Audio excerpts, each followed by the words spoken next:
Nimiisha, please take up. Yes, very good evening and a very warm welcome to each and everyone present here in the forum. I am Nimiisha Ranpara, a Jamshedpur-based behavioral trainer.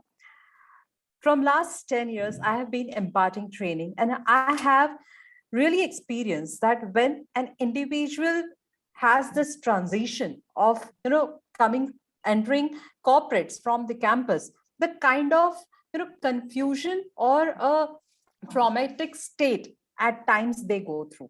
And I'm really glad that we at ISTD, we are taking you all through this panel discussion wherein we want you to understand how this transition takes place. We have the panel of elite and the subject matter expertise from the business industrial leaders and also the academicians. So here you will be having a wonderful learning, or you can say the understanding of this concept.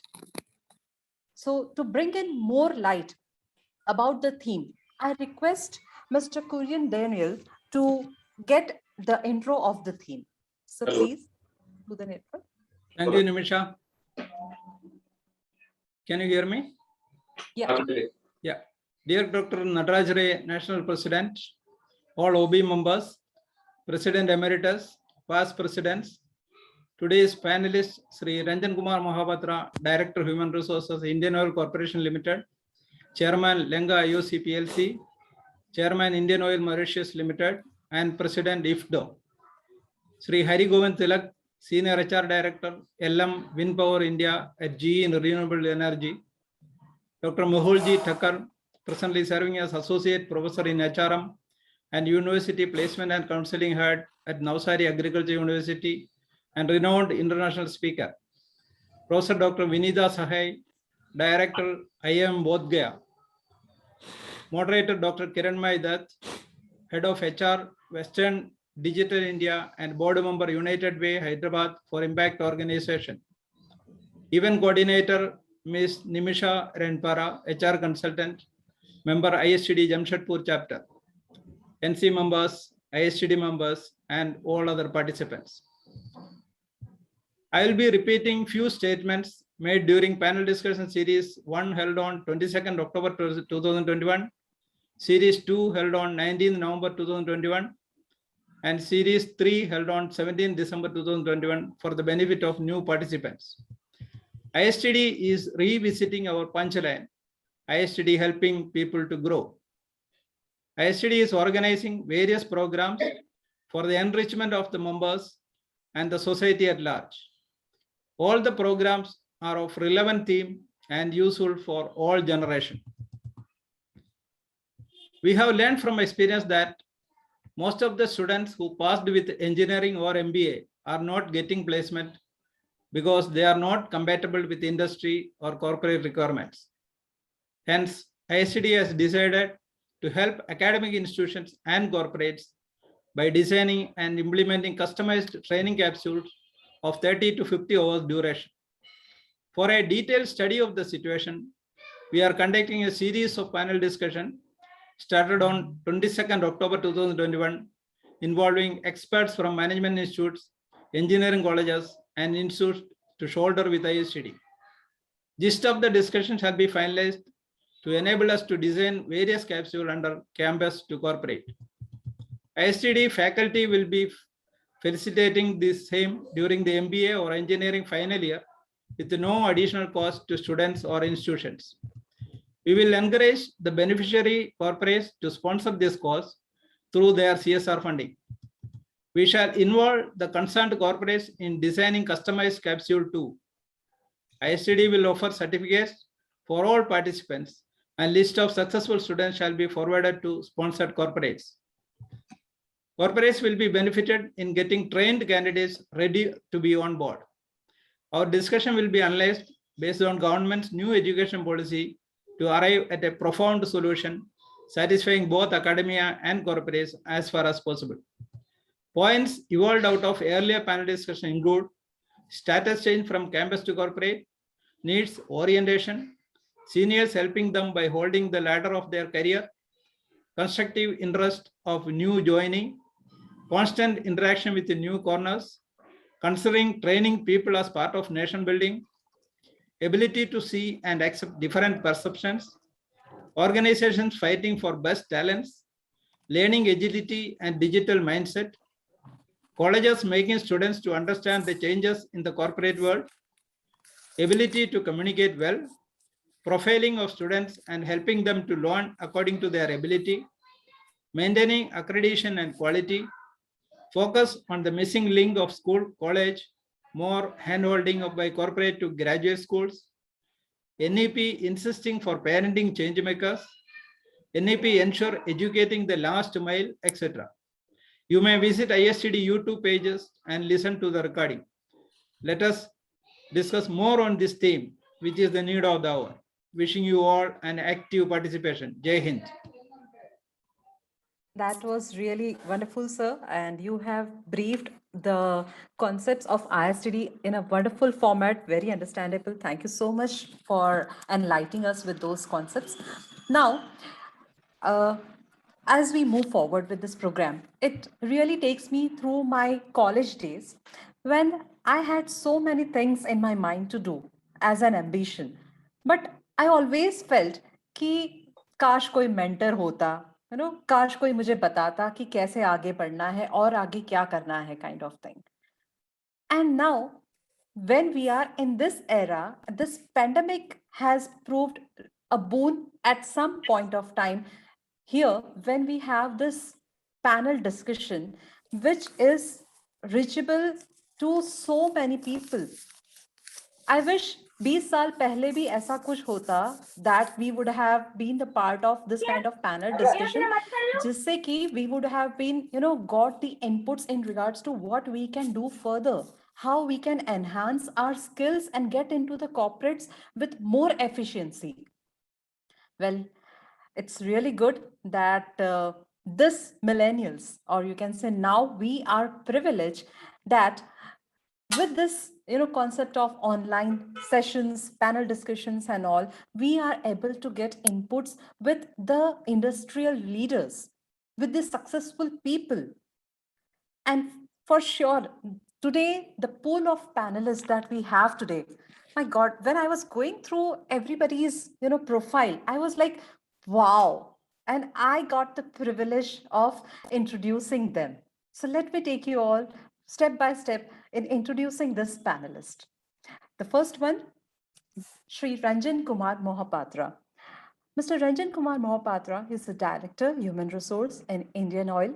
He's the Chairman of Lanka LOC and Chairman to Indian Oil Mauritius Limited. He's a firm believer in the power of possibilities. And this is where it really caught my attention. The power of possibilities. Wonderful it sounds, sir. Mr. Mohapatra is also the President and Board Member of International Federation Training and Development Organization. He's a Trustee Secretary of Indian Oil Foundation. He's a member of Advisory Committee, Institute of Chemical Technology, Indian Oil Odisha Campus. Chairman of Skill Development Institute, Bhubaneswar. Member of Board of Governors, Rajiv Gandhi Institute of Petroleum Technology, Amethi. Distinguished invitee at All India Management Association, Executive Board Member at Ford School of Management, Co-Chairman of the HR Committee, FICCI, Member of Committee on Ease of Doing Business, CII, and Executive Board Member of Standing Conference of Public Enterprise, that is SCOPE. Under his leadership at CII, Odisha, swiftly, he organized relief materials and support aids for affected areas during devastating Cyclone Fani. Mr. Mohapatra is a prominent member of Asia Pacific Resource Center of Global Compact Network India, that is a non-profit society which functions as the Indian local network of the United Nations Global Compact, New York. Mr. Mohapatra has also been conferred with the Doctor of Philosophy honorary by Manav Rachna Institute of International Research and Studies for his work and contribution in corporate leadership.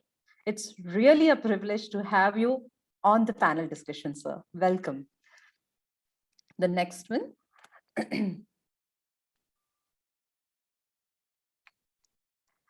Professor Dr. Vinita Sahay.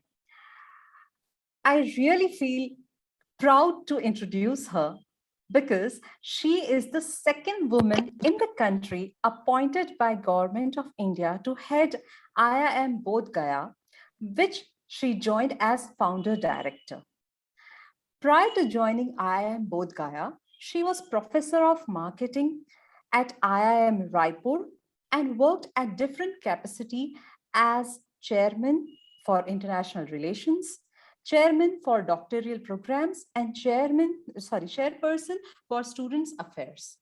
She has widely traveled over world over and is also a visiting professor at Aarhus University, Denmark for last 9 years. Dr. Sahay attended Global Colonium on participant-centered learning at the Harvard Business School, Boston, US, and Harvard Center, Shanghai, China.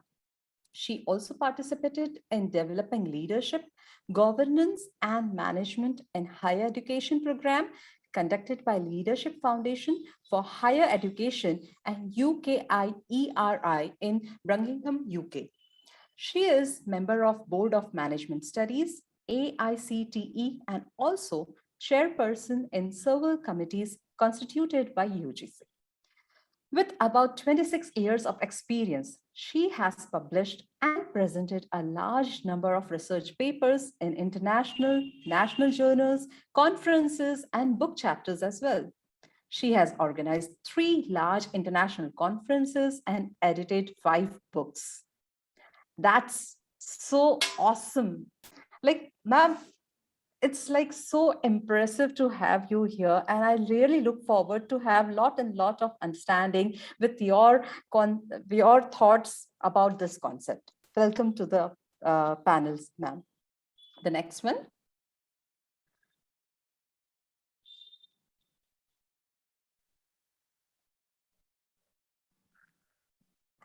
Dr. Mehul G. Thakkar. Mr. Thakkar is associate professor in HRM and university placement and counseling head at Navsari Agriculture University in Gujarat, Navsari.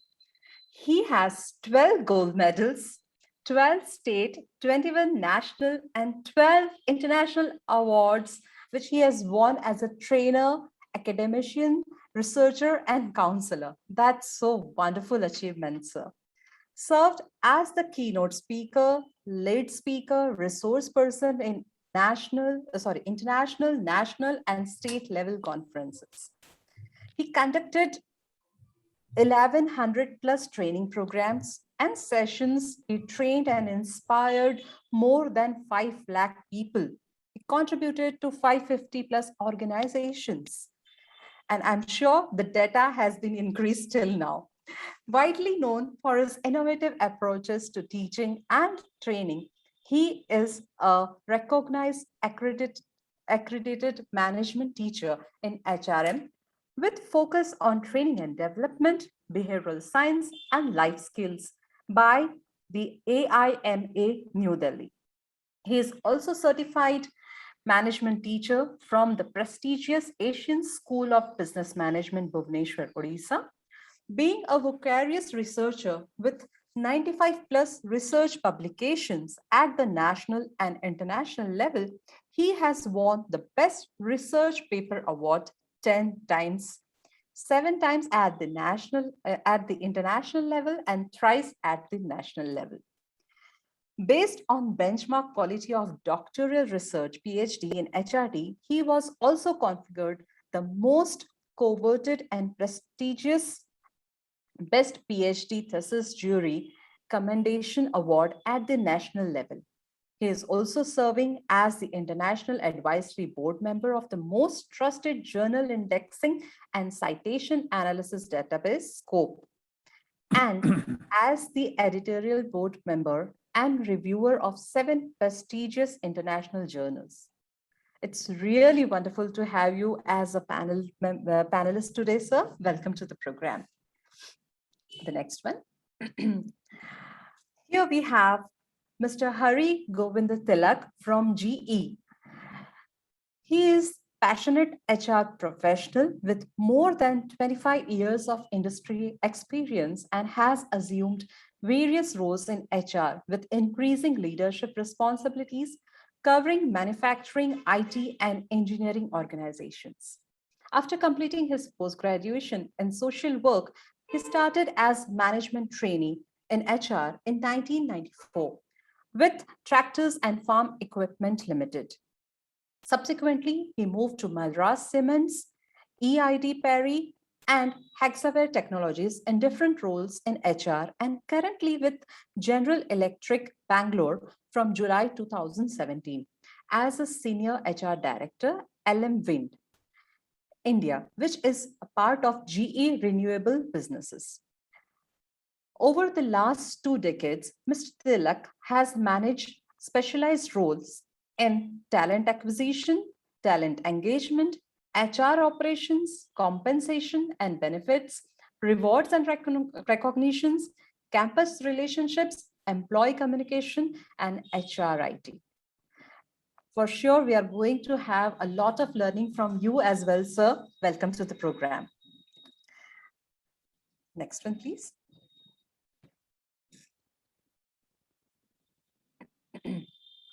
Yes, and now we have our moderator, a beautiful lady with so many achievements. I really feel proud to introduce her as well, Dr. Kiranmai Datt Pendelaya. Dr. Kiranmai Datt Pendelaya is currently the head of HR, Western Digital India, a Fortune 500, which is a high technology data storage solution company. She is also the governing body member on several higher education institutions, deemed universities, as well as on United Way Hyderabad, a not-for-profit for impact organization. This name I felt very catchy, not-for-profit for impact. Wonderful name. Dr. Datt was also the corporate vice president, human resource at AMD, led the HR infrastructure systems, service tools, technology, employee relations, analytics, processes, and policy globally. In her former role, Dr. Kiranmai was the regional CHRO, CVP, HRBP for the vast region outside Americas, Greater Asia, and EMEA regions, and straddled the region's responsibility for strategic plans on talent acquisition, talent management, and talent development, and partnered with the human resources leaders in her first team to represent the employee voice of the region. She has good knowledge of employment laws across the countries in EMEA region, APG region, and Greater China region, given her HR executive role covering the regions outside the Americas. She was the head of a Center of Excellence at the ISB Center for Leadership, Innovation, and Change, and partnered with industry champions like OP Bhatt of SBI for the SBI Transformation Project. Ms. Kiran Majumdar Shah of Bicon on innovation models, etc. First corporate vice president HR for AMD, that was outside the America in its 50 years of history, a Fortune 500 semiconductor company led various domain portfolios in the global role, encompassing 58 countries and all the 5 continents, including M&A, HRBP, LO&D, culture, ER, tools, and technology. On the board of several higher education universities and author of multiple books, recipient of several awards. Highly impressive profile. And our moderator, it's really great to be with you all here today. Now, to start with the discussion, I hand over to our moderator. Over to you, ma'am. Thank you, Nimiisha.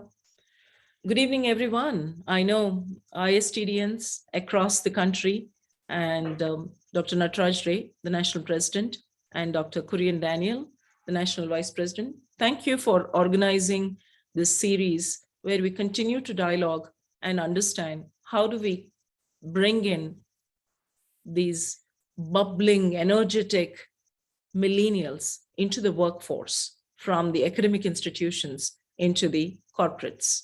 Now, once we're talking the campus to corporate, I know every organization devises its own mechanisms, its own practices on how they go about it. But there is something which binds it all together. And typically, whatever is the name that particular program of an organization or a corporate has, you always look at a three-dimensional angle. So when we talk about a three-dimensional angle, I'm sure all of us, especially the ISTDians, you have a lot of knowledge when it comes to learning and development, because that's what binds us all together at ISTD. Majority of your HR professionals and practitioners of the craft, or your professors teaching in different universities or colleges. And we also have various practicing professionals, like some of us on the panel today. Now, we hear the buzzword constantly about when we want to take somebody into the corporate or any organization from an employment perspective. One of the key pieces we look at is the educational profile, especially someone who has 0 to 1 years of experience or 0 to 2 years of experience, very little experience from a work experience, but has educational qualifications and exposure. When you start looking at those profiles, we always look at the IQ, the intellectual quotient. How did they score? Where are they? And then from the IQ, we start looking at another key aspect, which today or these days, in the last half a decade or more, you hear it more and more, the EQ or the emotional quotient. And of course, the pandemic brought it to the fore much more. And then the third quotient I would add in is also, which I would say as a CQ. What is a CQ? The culture. Every organization has its own culture. We'll hear very soon from one of the large Navratnas, as I would say, and a phenomenal leader we have on the panel. How does it really weave it into the DNA of the corporate or the organization? So the CQ or the culture quotient, how do we create this integration given a new hire's IQ levels, EQ levels, and the CQ? Of course, if there's a mathematician in there and you want to create a formula, you say, okay, IQ, how much is the weightage we give? EQ, what's the weightage? I would say it should be energy balanced. You cannot have more IQ. Certain situations would demand more IQ. Certain situations would demand more of EQ. But they're always encompassed in the culture, the context. If we fail to understand the cultural context or the ethos of an organization, then obviously the actions, the behaviors, and everything that individual essays is going to be falling flat. Similarly, for any one of us to continue to lead a happy life, a joyful life, I think it's our spirit which is the most important, which means we're referring to what is referred to as the SQ or the spiritual quotient. So as we bring in the fourth quotient of spiritual quotient, and how do they all these interact? Depending on how these 4 Qs interact, it leads us to the most important quotient for all of us, which keeps us smiling. That, as you all know, is the happiness quotient. Today, companies started tracking happiness index. It's talking about mood indices. So if you refer to these 5 Qs as a stream, which one of these are more relevant or less important, or how do we keep creating this energy balance is what we're all going to listen in. Stay tuned, because we're going to get started listening to our panelists share their point of view and what works for them when we bring the new hires into the organizations. So without much ado, and I know Mr. Ranjan has also another important engagement before he gets back to us. So Ranjan Mahapatra ji, the first question I have is, what do you think are the 3 most critical skills when you look at behavioral aspect of a new hire joining IOCL or an industry you are representing, which would be relevant for the industry? Over to you, Ranjan. Thank you very much, Kiranmai. Thank you very much. And Dr. Nataraj, Mr. KURIEN, all other members from ISTD who are present today. First of all, thank you very much for giving this opportunity. I must say, you have really covered this 5 Qs so well. I think already the team must be feeling, I mean, all the people who are attending must be feeling exalted that yes, something more is coming definitely their way. I will try to deviate slightly. I mean, in fact, from my own experience, when I am seeing a few behavioral skills, what could be critical for somebody coming from a campus to corporate. What I have seen for me, what has worked is 3 A's, which I keep on saying everywhere.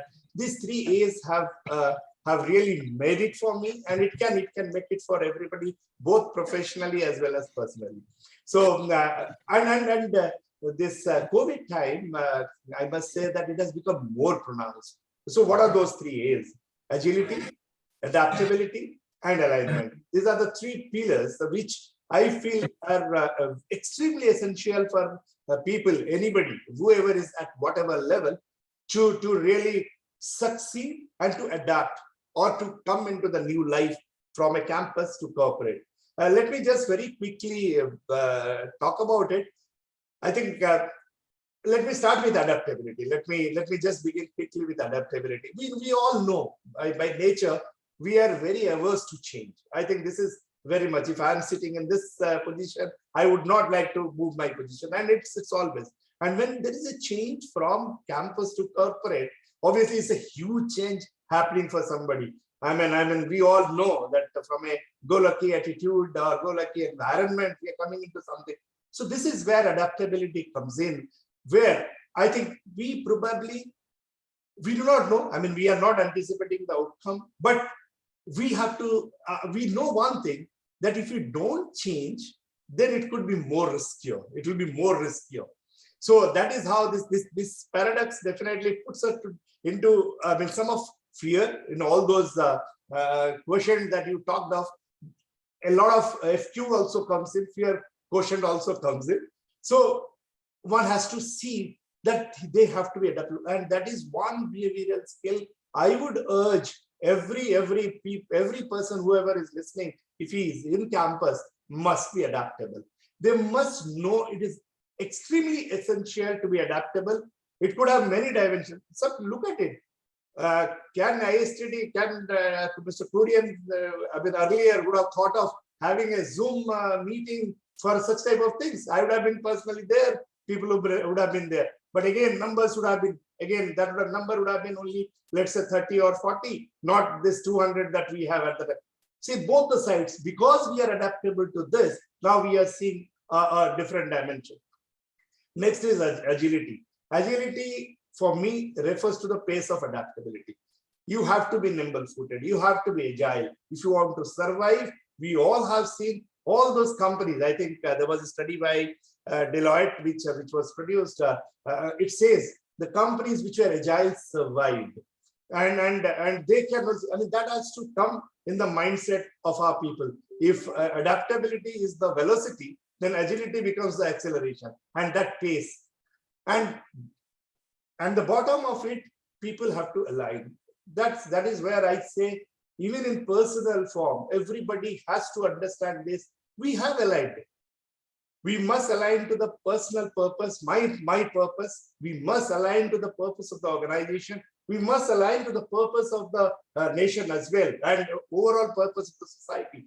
Unless we do these 3 things, I don't think I mean, in this changing scenario, we would be able to survive. We must really have these 3 A's as somewhere which should be almost engraved on our heart, and when we come into the field. So I feel very strongly. I know this we have seen in our experiences during this COVID times. Also, it has been more pronounced, and the people who have adapted to this 3 A's have succeeded. But this needs to be there with everybody. And I'm as a corporate person, I'm looking at anybody who wants to come into my fold. I'm looking at these 3 things very, very intently. Are you having this? Are you adaptable? Are you agile? Are you really aligning with the purpose of the organization, with your own purpose or the purpose of the society?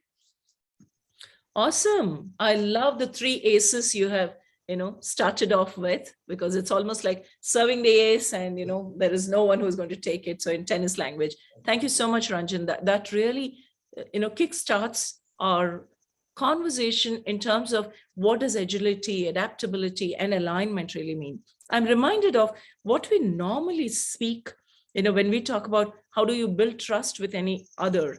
We talk about, something which I believe, and it's in my core DNA, is I say manasa vacha karmana. So taking the Sanskrit terms, right? That means when there is this perfect alignment between what is in your mind, what you're thinking, your thoughts, your speech, which is vacha, and karmana is the deeds. So when you see that, that's exactly how you define about an individual and his or her purpose in connecting with the organization purpose, with the team purpose, with the department purpose, and the holistic way of adapting, and then continually, changing, with that adaptability, the agility or the traction which he or she gains. Awesome. Thank you. That's a fantastic start. It takes me to Dr. Vinita Sahay. Dr. Vinita, being such a stellar academician and leading one of the IIMs, we're talking about B school students, graduates emerging out of these schools and getting into various roles in corporates or, important profiles.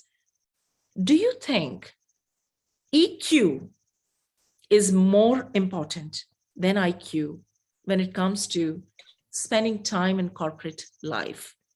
And if so, how do you help students build in the EQ as they are stepping out of the portals of the academic institutions? Dr. Vinita. So, yeah, Mr. Ranjan started, and as you said, that he had served 3 aces. So let me try and take those 3 aces. He talked of agility, adaptability, and alignment. The 3 characteristics almost align to that we want to, and we are trying hard to build into our students, is something which I would now like to put it as 3 C's, wherein the first one would be collaboration, second one would be communication, and third one would be complex problem solving. Of course, we can deliberate on it, what I really mean by that. And mind you, I think the entire MBA education is so designed, at least in IIMs, if I can say so, that we try hard that these 3 qualities are inculcated in the students while they're still on the campus. Like all our projects, all our assignments, all formal as well as informal activity which the students are doing on campus, be it in clubs or committees or in classroom, is, or rather I should say, the whole pedagogy is such that they have no choice but to collaborate. And this possibly helps them in understanding, the group dynamics, how they learn to work in a team. They share ideas. Initially, many of them are very innovative about it, but towards the end, they become very open to it.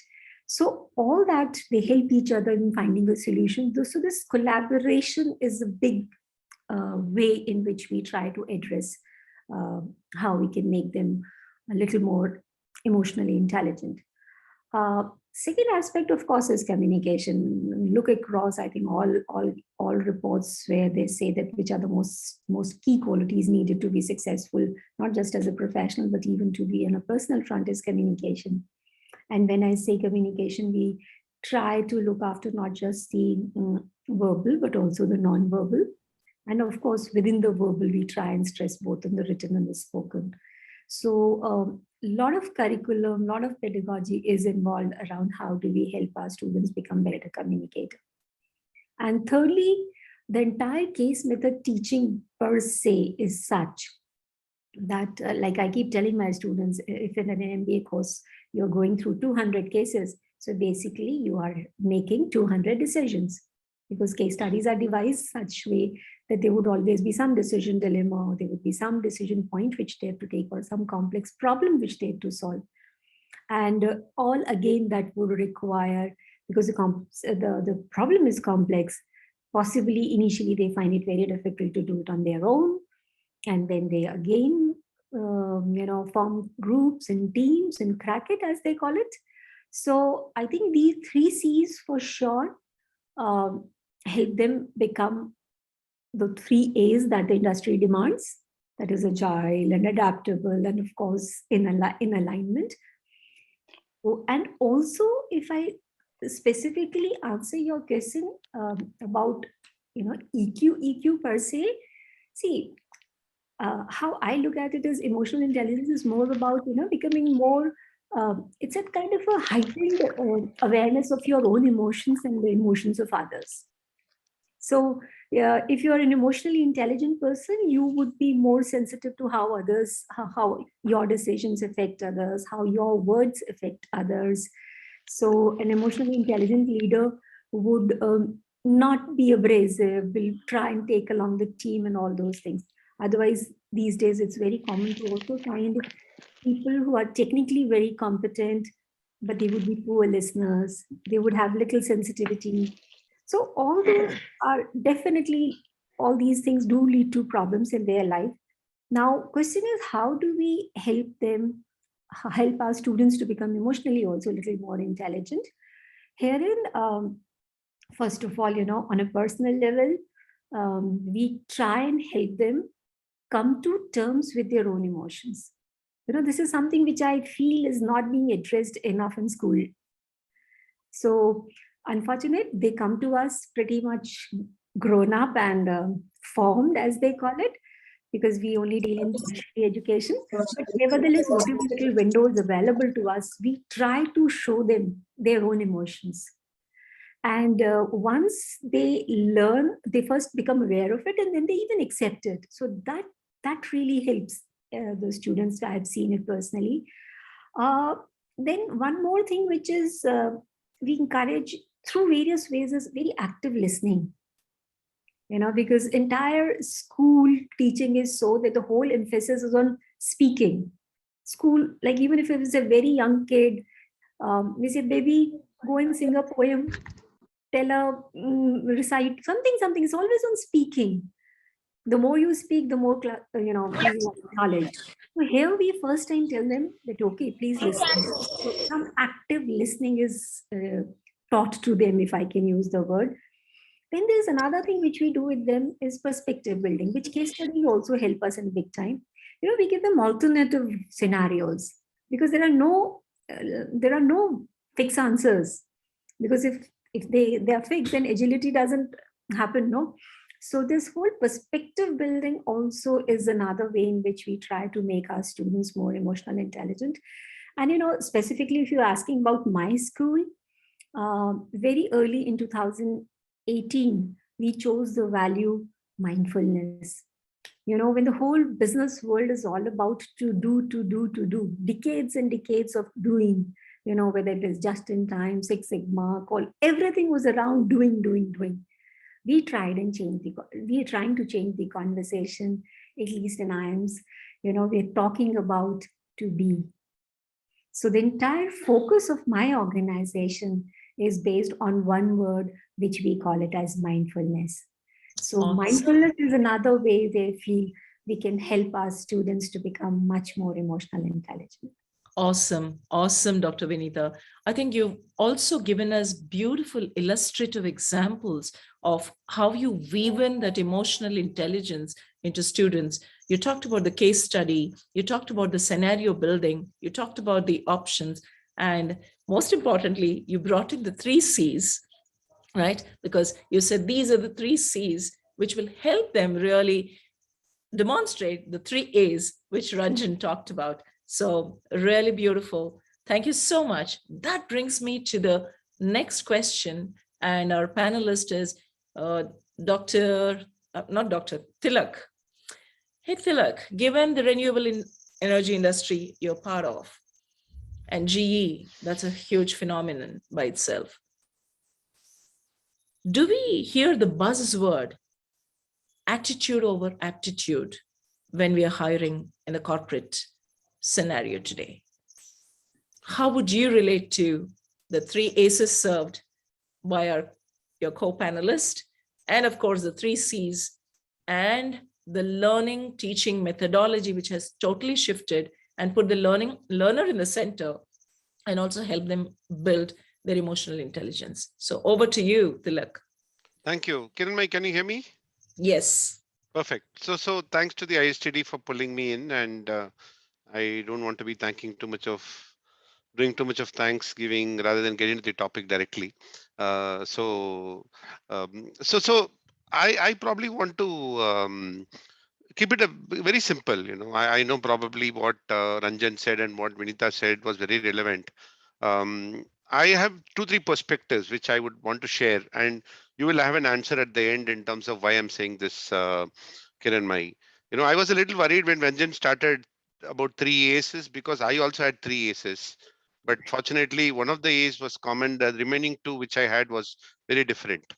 And if I had to look at somebody who has to be part of my organization, which I wanted the education institution to impart, is the 3A, which is adjust, accept, and adapt. Adapt is something which he also talked about. So I wanted people to understand the reality, and I think we can call it in different ways, relating to the context, relating to the business purpose. And I think that is the biggest requirement, today in the current scheme of things, especially in terms of the change which we are going through, in terms of pandemic or in terms of other challenges. In fact, I was actually in GE. I started with GE in 2011 after spending almost 15, 16 years in other companies. And in 2017, when I moved from GE to LM Power, which was a company acquired by GE, I walked into the LM Power India team as the first GE employee, and there were a lot of raised eyebrows, what this guy is going to come and all that. And the only message which I had for the team at that point of time, which is also becoming very relevant, is I used to say it very lightly. If you spell the word change, change ends with G. So I used to tell that there is no change without G, and though there's no G without change. I think today I can extend it to the bigger organization era which we are part of today. I think today everything is changing. Nobody would have thought that we could work from home for 2 continuous years except the core production team. Today almost everybody is working from home.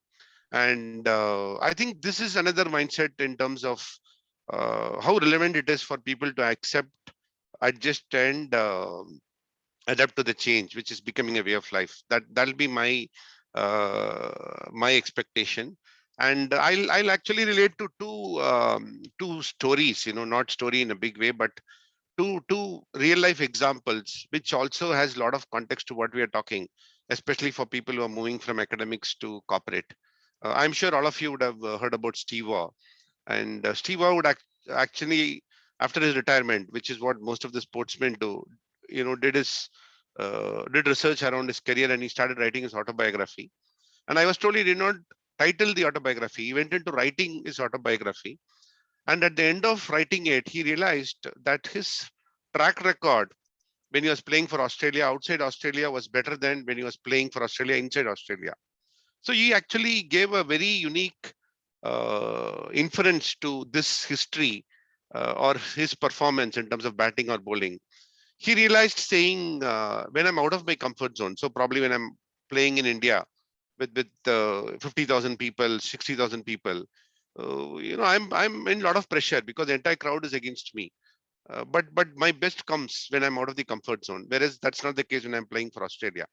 I think that is very, very important today. I'll give you my own example. When I did my post-graduation in social work way back in 92, 94, I was asked to be participating in a lot of forums where they gave an opportunity to speak. Trust me, I ran away. No, I was not very, very comfortable because I was very uncomfortable when my HOD asked me to do a speakers forum speech and all that stuff.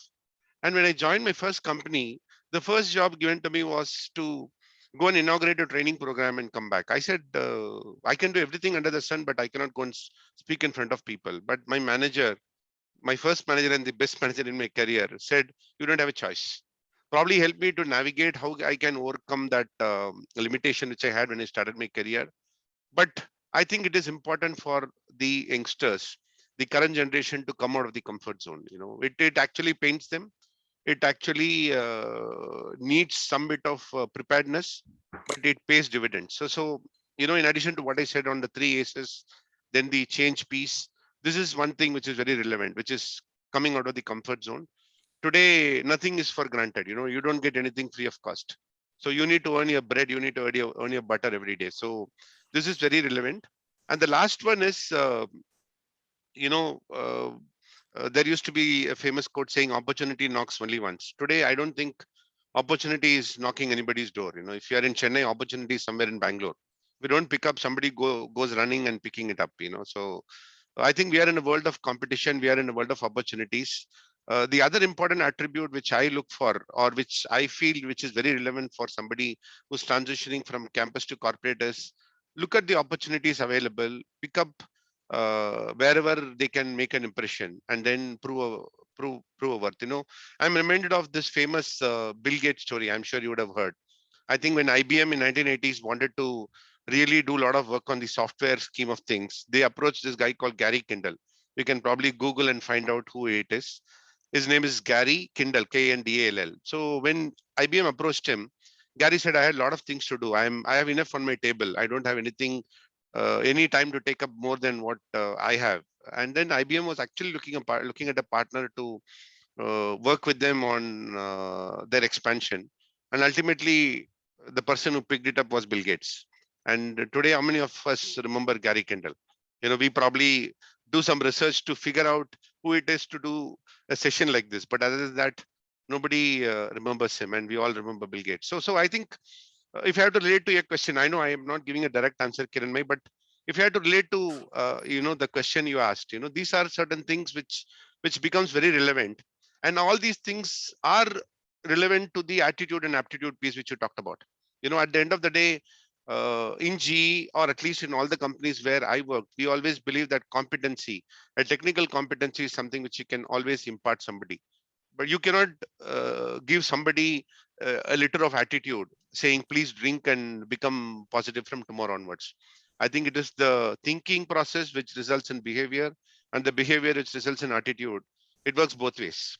So I think that is one element which is very critical. And whatever I said in terms of coming out of the comfort zone, be ready for the change, leveraging the opportunity which is available, as well as the 3 A's, which is adjust, adapt, and accept, revolves around this aptitude versus attitude element which you talked about. I know it was a long answer, but I thought, this is what I had on top of my mind, which I thought will help in terms of what the other speakers had said. So back to you, Kiranmai. Thank you, Thilak. So in a way, what you have shared is you actually given us, a cauldron of 3 A's as well as 3 C's, because you talked about, getting out of the comfort zone. You talked about competence being important, but in a situation, and you also talked about very clearly change and how important. So in various ways, what is intriguing to all the listeners out here is all of us, though our vantage point may be different, or where we are quoting the questions or fielding the questions, as we would say, from the larger panorama of a corporate or a campus, we found that there is a synergy, whether it's Dr. Vinita Sahay or Ranjan or Thilak sharing. This is what seems to be more important, which is attitude and the behavior, because that cannot be shaped and nurtured in short period. Whereas when you're talking about IQ, that can easily be, skilling is possible. We all learned that the hard way, but now we realize while it's important, it's more of a gating factor, eligibility, but what is far superior is their attitude, which they bring to the table. With that, I move over to Dr. Mehul. Given all your accolades and achievements and the research you've done in HRD, how vital do you think are interpersonal skills to build them when students are on campus? Because we just heard from Dr. Vinita, we heard from others, how attitude seems to be the most important piece. So for all the students who are listening in, as well as several ISTD professionals, over to you. Thank you so much, ma'am. Feeling that probably Dilip Kumar, Shah Rukh Khan and Abhay Deol has played the Devdas, and now probably Tushar Kapoor is trying in their shoes.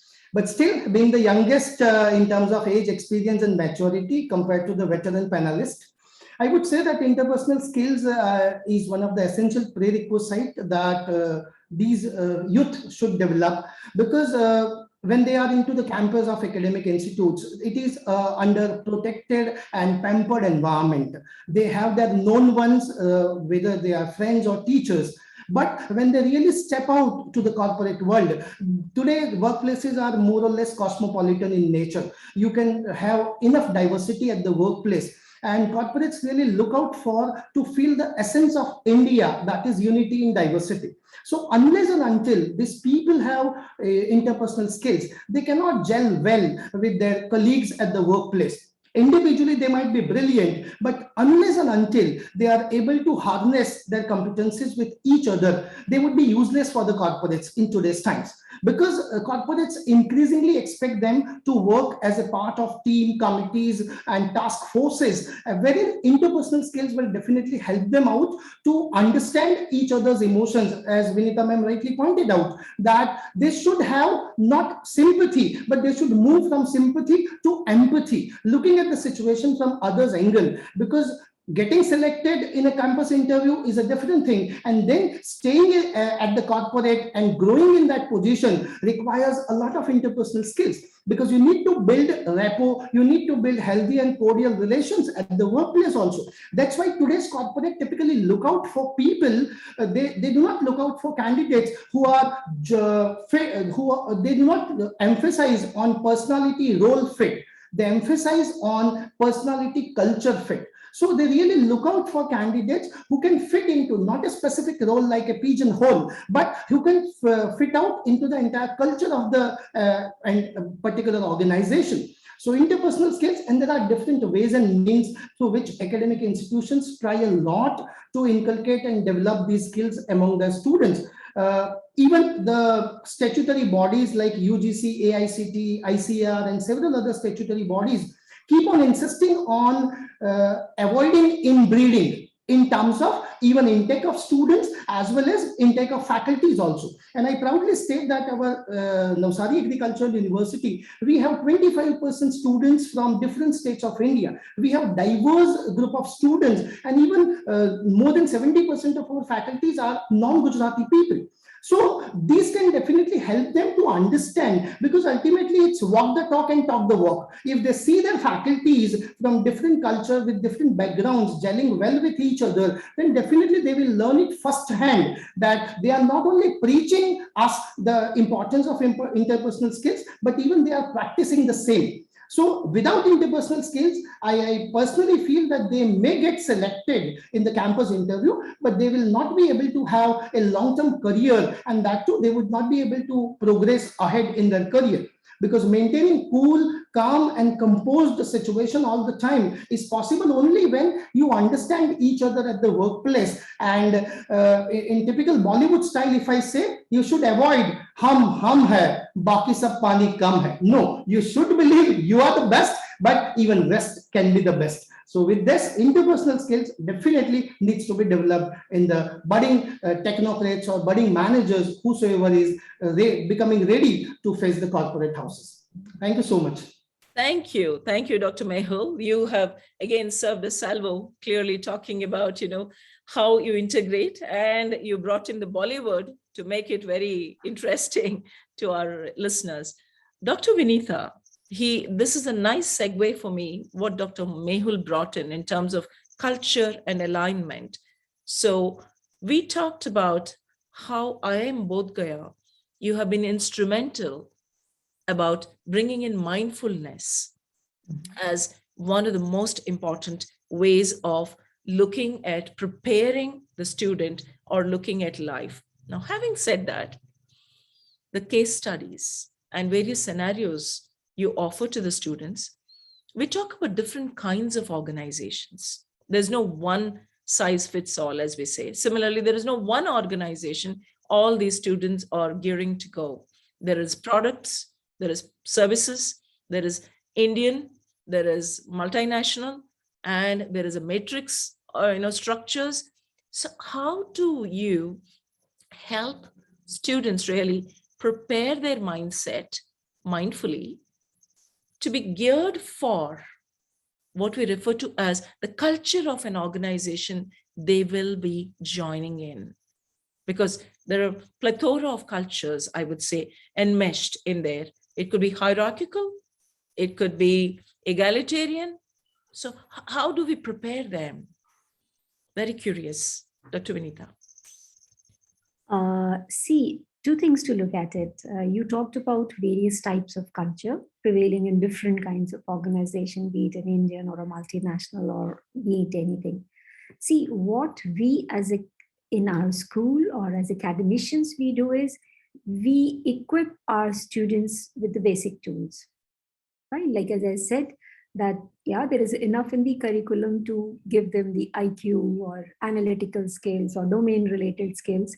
And yes, more mindfully, we have started working on the interpersonal aspects, emotional resilience kind of an aspect.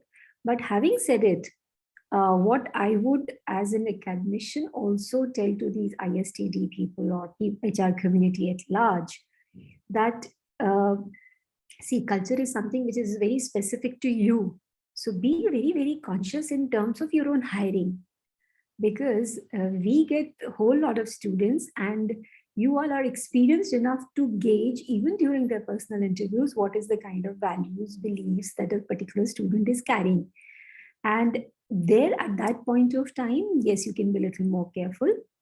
Second thing, which as you rightly said, that they do see on campus people and faculty from different parts of the country gelling with each other and being comfortable with each other. So that does teach them better interpersonal behaviors, which again, I think being a good interpersonal person, having good interpersonal skills is all about this whole ability to understand, this whole ability to communicate, motivate, and support each other, both as individually and as groups. So this is definitely something which we try to teach them, but that onboarding process again is very important. The stories that you share with them in the induction process is very, very critical, because this is something which you have very carefully created. Like I think I have this onerous responsibility of being a founder director. So I only tell my team and everybody else only one thing, the building and other thing is okay, but my biggest responsibility is to create culture. And that is something which has to be so robust that if a person comes in, either he aligns, or if in case he is not able to, let him move on, because that should be so strong. So this, so again, since I'm believing that most of these organizations like IOC, Ranjan would very clearly verify that they have a huge culture or a huge ways of doing things. So it's the organization's responsibility to get them on board. And Either you can also use some reward mechanisms, some recognition mechanisms like appreciative inquiries. And of late, if you feel like you just mentioned that people want compassionate people, people want empathetic people. So in case you're getting one, reward them so that, you know, they get this feeling that, yes, this kind of behavior is rewarded. Because otherwise people tend to tell them all their lives, you are too soft, you are too understanding, you need to be more aggressive. So when you start rewarding such behaviors where people are being kind to each other, people are being, so a lot of performance appraisal systems, a lot of rewards and recognitions, all that can help you. Whatever raw material that we create, we try to create them agile, adaptable. It's up to you to take them in and make them molded into the culture that you have created carefully. Beautifully crafted, Dr. Vinita. You have given a very powerful message, but in a very mellifluous and a stable, manner, where you said, as we sow, shall we reap. So it's all about how do we want to really inculcate those. And you also talked about some of these huge corporates, organizations, which have built the culture edifice and strengthened them over the years. So that really creates a segue to Ranjan. Ranjan, IOCL is an epitome by itself. And if you can, Ranjan, can you show up on the video? If you can allow everybody to actually zoom and look at your background, because that itself is indicative of the culture of the organization and what we, just before we commenced this conversation, started looking at. Ranjan, do I have you? Okay, so I will come back. So all of you hold your thoughts. I'm sure I pepped your curiosity. I'm available. I'm there. Wonderful. There you go. So take a look. Voila. Wow. Just look at it. Though we're doing it virtually, I'm sure all of us are really pepped and say, Ranjan, I need that, invite. We're going to come and, visit you. When things are normal, things are better. Just look at it. That tells us a story, and a hugely impactful story of how IOCL as an organization is building on its culture edifice. So my next question is related to that, where Dr. Vinita took off. I need you to help us understand how these millennials, the Gen Z who is entering into the workforce, seem to be more attuned to a sense of purpose, the larger goal of an organization. That's where we see the Great Depression or the Great Attrition stories we continue to hear nowadays. So how does IOCL, under your stewardship, take that, and how are you crafting that story of strengthening those foundations of integrating culturally the new hires into IOCL? No, thank you very much. I mean, in fact, am I audible? Yes, yes. Okay. I think I was listening to Vinita ma'am very, very intently, and she's totally passed in onto industry. She told, we have prepared people, adaptable, agile, and aligning with the purpose. Now you will have to take them and really mold them. Thank you, ma'am. I mean, for saying that. Yes. One change, one difference. I mean, we have been seeing our recruits for quite some time, for so many years now. I have almost more than 35 years of experience in Indian Oil. So we have been seeing people. There is a visible change. I mean, that credit must go to academic institutions. That credit really must go into the focus, which probably, if other than a few institutions at that point of time did not have that. And that's what is making our task much easier. But at the same point of time, task is also difficult. I think Mr. Mehul is smiling because he would like to know, wow, how do you really make it? How do you can't, there is no medicine. I think I was hearing, there is no medicine or there is no drink which you can give and people's attitude will change, or other parameters will change. So the main part is the first few years of induction. See, in Indian Oil, if I'll take by my example only, Indian Oil example. we have 4 core values on which we operate: care, innovation, passion, and trust. And this has not been built on one day. It has been built over that. And you are seeing the people who are behind me, they must have toiled hard to build it up. And this same thing must go on. So how does it happen? It happens in the first few years. And this is where for that matter, for any organization, they must focus on the onboarding period. That's when when you make a clay pot and all, the initial time is difficult. That is when you build them.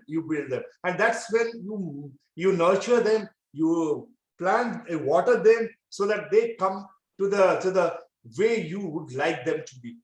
And again, the new millennials and the new entrants that we are having, I'm only seeing that another very, very beautiful part, which all credit to the new, the millennials and Zennials, all those people who are coming in. The best part is they have a mind of their own. That's something which every organization need to harness on. You cannot enforce something. You cannot force something on anybody right now. That's where we have been trying. We have been giving enabling environment. I'll just give you, stop with one example, the enabling environment that you give. See, people, Indian Oil is a big organization. We have refining, we have marketing, we have pipelines, we have research and development, So a person who joins in may not get chance to see everything, and would rather he or she would be very keen to know about it.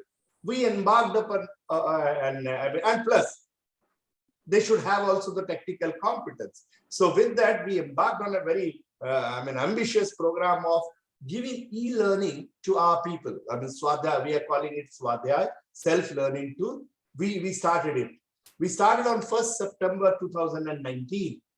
And we started with 500 modules. And yes, it was going on. Comes this pandemic, people are at home. Suddenly everybody realized that this is such a tool which is available to us. Can you imagine that currently 1.5 million modules have been completed by our people? That's something incredible. And when we are comparing even with the best of the best in the world, nowhere we have such huge numbers which has been done. And that's what has been enabled. So what we do when we meet the youngsters, when I personally love to interact with the youngsters, I try to meet them as often as I can. Of course, pandemic has not made it possible now physically, but whenever they're very eager now. At least if you turn your company to a learning organization, you are creating that culture in the organization, which will be extremely helpful to take your organization to the next level. Difficult task, I'm just giving one example. I have just given one example. There are many other, I think the efforts which is being done by our people is tremendous. If we are able to really get our new entrants, the millennials and all, to adapt to the culture, which we are extremely proud of, that we believe in national purpose, we believe in empathy, we believe in care, we believe in passion, and we believe in innovation and trust. So we believe in that. If my people who are joining in are also able to really adapt to that, great. And this is a tough job, needs to be done, needs to be continuously done. And I still feel, I always keep on telling my people that we have miles to go, because we have to be also agile, because things are changing every moment. We also have to change our approach to all these things at every point of time. Wonderful. You actually reminded me of those beautiful lines I always quote from Robert Frost, miles to go. The woods are lovely, dark and deep, but I have miles to go before I sleep and miles to go before I sleep. I completely agree with that, Ranjan. Thilak, that brings up a point in terms of culture. There is also another fabric we always talk about in terms of ethics. How do we, along with a sense of purpose and ethics on the other hand, that balance and bringing in new hires into the organization, How do we in corporates manage that? Over to you. Perfect. So, couple of perspectives on culture. In fact, before I actually get into the culture, see, we are talking about campus to corporate. The other important element, which is also very relevant today, is how the corporates are ready to welcome these people. You know, I still remember in 94, 95, probably not as experienced as Ranjan, when I go for a campus for an engineering college, you know, the kind of questions which you have at that point of time is very different from what you have today. If you walk into an IIT or a VIT or an NIT. So I think the current population, the younger generation is becoming more and more smarter. In fact, I can shamelessly say smarter than all of us. You know, if I can say that. You know, my son is going to be 18, and I wish I was like him when I was 18. But I don't have a time machine where I can go back and redo myself. So I think there is an element of awareness, realization, which is very relevant for corporate to make this transition successful from both sides. See, it cannot be a lot of things to do only for the kids to do these things to for them to be successful. So it just stuck. I thought I should use this opportunity to say that. On the culture piece, not sure whether I'll be agreeing or disagreeing with what Vinita and Ranjan said. See, for me, culture of an organization is the DNA. You know, so I'll pick up my own organization, you know, if I'm allowed to say so. About 20, 25 years before, or even 15 years before, GE was always looked at as a company which is known for its bell curve, right? The famous bell curve and the Jack Welch, which all of us know. And in 2012, I still remember, you know, that's the time the organization took a conscious decision to say that I want to rebrand, we want to rebrand G as an organization. And trust me, in 2014, G was the first company, or probably one of the very few companies who had actually gone live with the performance management system, which did not have a rating. A company which was known for rating for 175 years, bell curve, bottom 20%, took that giant leap, but not compromising on the performance element. So what I'm trying to say is there is a DNA, you know, the DNA of the organization, which always remains static. And the so-called cultural element is always something which is very dynamic. Because for me, ultimately, the people who are part of my organization actually carry the culture. They carry the torch of this magic word called culture, and they determine what culture means. That's why I said with the disclaimer, with a lot of being very humble, that I don't know whether I'm disagreeing with Ranjan or with Vinita, but I feel, you know, it has to be a combination of both. While you retain the core values, ethics of your organization's evolution, but also ensure that you are very dynamic, so that you keep in pace in what is relevant to the current scheme of things. You know, we all know about Nokia. When Nokia was flying very high, and when somebody said, why not Nokia gets into introducing dual SIM phones, Nokia said, are you joking? Even one SIM phone, one SIM nobody is using. I mean, they are finding it very difficult to use. Why there is a need? And we all know what has happened to Nokia. I think that's where is what I had in mind, you know, when this conversation was happening around culture, that, you know, it has to be embedded with the environment which is happening around us, very relevant to what we are also currently going through in terms of pandemic. So combination of all these elements, but definitely there is a big sense of ownership, big sense of responsibility, I would say, for the corporates also to ensure that we do the right things, like what Mr. Ranjan said, the induction which he talked about, and how to proactively look at something which can become a way of life. You know, so I think combination of a lot of things. I'll end up talking about this, but I don't want to just keep doing it and live with these few words. Kiranmai, back to you. Thanks, Thilak. So what you're essentially talking about is the core values remain. That's the essence of any organization. But since we talked about change, transformation is imminent. Otherwise, it's not just about survival. I mean, forget about thriving, but you don't survive. Exactly. That's where Nokia example came in. We have Kodak. So that's where the business strategy changing and transforming based on how the world around is changing, whether you are able to. So that's where the business crafting comes in. But along with it, the woven fabric which keeps it together is the culture. So in that cultural fabric, you did agree with what Dr. Vinita and Ranjan have talked about in terms of the legacy, the core values, which is a continuum. It gets strengthened and solidified by each generation. And the flavors may be different, but the core values continue to remain intact for the organization. So with that, the last one, before we move over to the audience and Dr. KURIEN and team, Dr. Mehul, how do you think in the academic parlance, you would be able to build in the ethical leadership into students before you turn them into the corporate world? Thank you so much, ma'am. Definitely, ethics is the need of the hour. We have been listening to this since times immemorial, but it has become more pertinent in this nail-biting competitive era and highly materialistic world.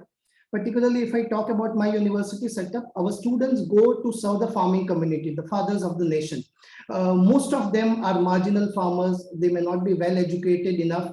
And there is n number of chances that if they behave unethically, a lot of harm will happen to the agriculture scenario itself. So building ethics among the students, most of the statutory bodies or academic institutions, what they have done is introducing a course on business ethics, and they feel that the task is done. But the damn reality is that when the director or the dean thinks of that who will teach this subject, probably faculties step back. And the subject is assigned to one who finally agrees to it half-heartedly. And when he goes to the class also, he starts with this notion that even I feel that this is impractical, but this is a part of syllabus, you will have to learn it. Now, if this is the kind of orientation that they get, then what we can imagine. But ethics, I personally feel that ethics has to be at the core of all higher educational institutes, because normally we feel that ethical education or value or moral values should be taught to the children. They are pure souls. As we grow up, we start becoming practical and we start compromising with our values when we get into our professional life.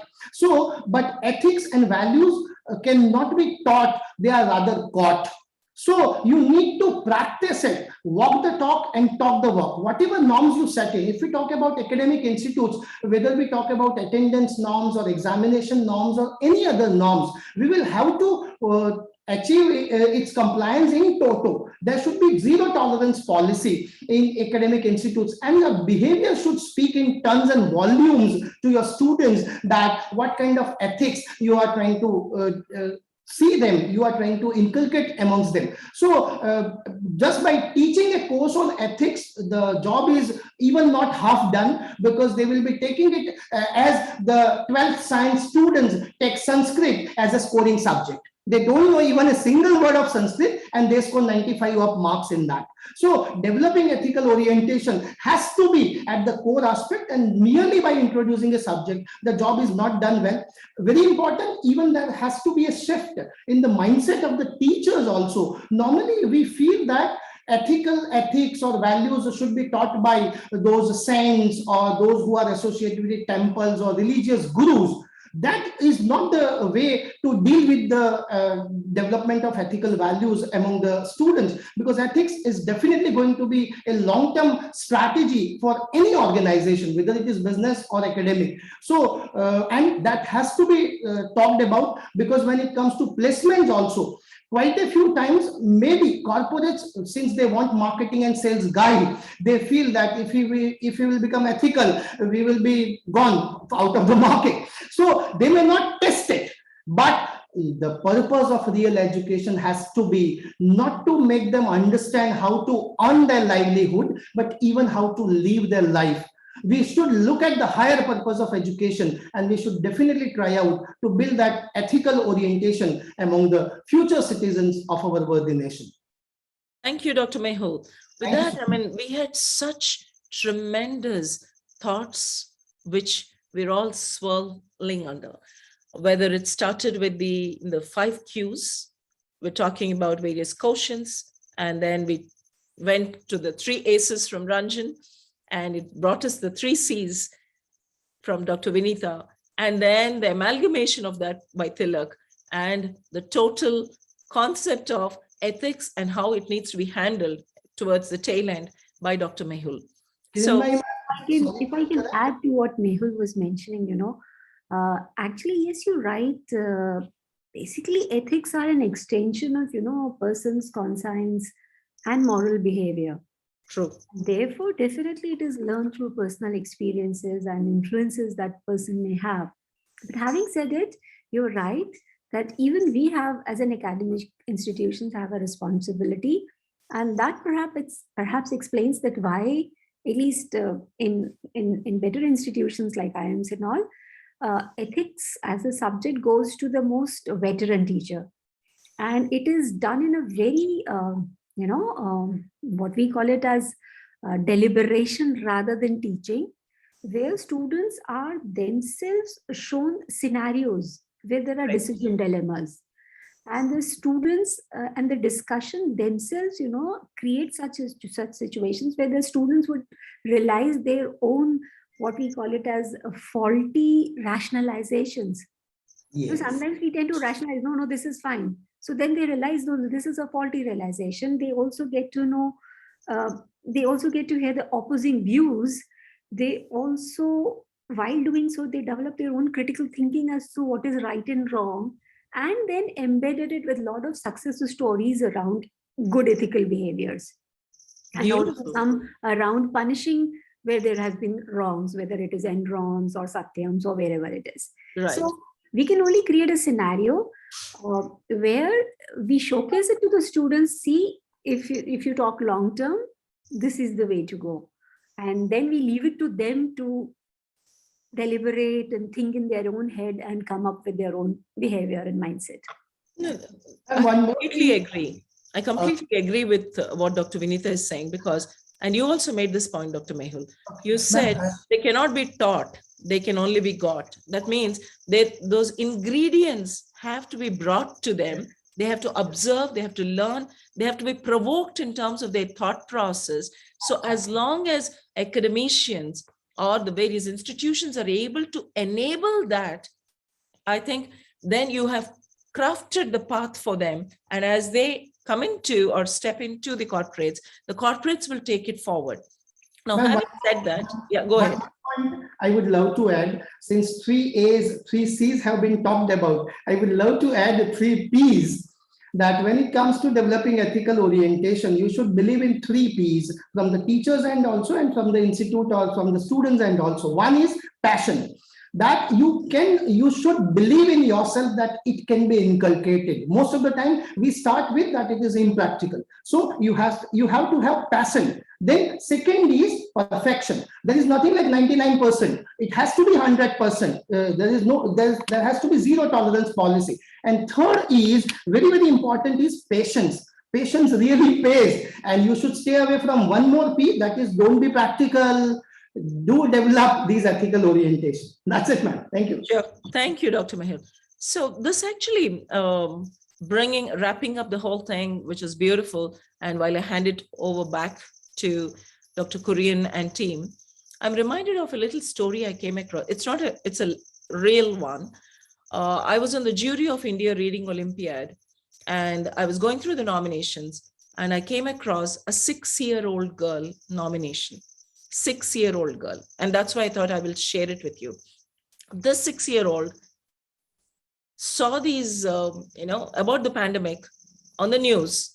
And she was like, and she saw some of these moving human stories of how these daily wage earners are suffering. Somebody else is impacted on livelihood. So she told her, Mama, how can we help? I'm feeling real. It's a 6-year-old. Nobody told her anything, but she asked this question to her mom. Her mom said, each one of us have to do our little bit better. Let's see what we can do to help. It's a huge one. You know what this little one did? She went and took to her little, in her room, in her little desk and chair. She loves painting. So she just picked up, she put a little, girl stick figure and some people, because she's now learning from the television and from elders that social distancing is important, masking is important, and sanitize. So she just painted about coronavirus in multiple pages. And this book, which is on coronavirus, went live, went digital. And this is taken up by Amazon. It's available on Amazon. And I'm talking about someone who's really done this. And the only way, it's not on sale as we talk about a sale. She said, I want this money. And she didn't, 6-year-old talking about it. That's what I'm. So she told her parents, whatever, there should be a way where whatever money is earned through this book, it has to go to all those poor and needy. So the parents are like, okay, how do we make it happen? So it's a girl who nudged and really moved the parents to think of a solution because she wants to really fulfill a felt need in the society. And then the parents reached out to certain NGOs. So UNICEF and Akshay Patra came forward. So they said, any download, there is no pricing, whatever a person can afford. So they will just contribute to, either of the NGOs of their choice, whatever is the amount they think is worth it. And they download that picture book for free as an education on coronavirus. The reason I thought I'll share this is we're talking on purpose. We're talking about millennials. We're talking about Gen Z. And we're talking about who is entering into the corporates in tomorrow or the academic schools. If that's part of the DNA of that little girl, just imagine what kind of organizational citizenship behaviors, the OCBs we all refer to, right? When we study human resources as an art and a science. I mean, we just have to help them strengthen those rather than continually, like a schoolmaster or someone in the old school. We don't have to do any of those control behaviors. So, and then what is interesting further is I was so inspired when I read this. I said, I want to meet this young little girl. I want her to come and talk to my employees at Western Digital. We are all into creativity and innovation, and we're all in this big, fat MNC culture. And they always complain and crib that something else is not there despite the pay packages. I said, they need to really listen what a sense of purpose means, how to find a creative solution. And when I reached out, I got another googly. What was it? I spoke to the father, and I was astounded to find the father is a celebrity by himself. The father is the first Asian, the youngest Asian to win Green Oscar. So he is working on the environmental cinematography, wildlife for several years, he and his family, and he's a photographer of repute, multiple awards. And that's where, again, it reinforced my belief.